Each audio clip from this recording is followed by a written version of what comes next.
ungasithatha ususe ekhaya khona sizobona kahle ukuthi ke lobu umkabi umngena kanjani isimo sasekhaya siholela kanjani kulento yomkabi. Mhlambe ngize ngishintshe lenkabe bengiyiyona yokukhula ekhaya.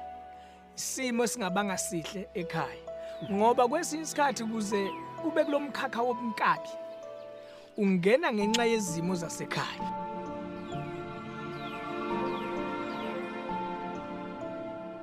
Kuhambe kwahamba ke kwangazi ukuthi ubaba uyathola ukuthi lokhu kuthandaza nalokhu kwelapha kusesikho ukuthandaza kahle engazi ukuthi le ndoda ngoba inemithi simrobhile umama singenela kahle.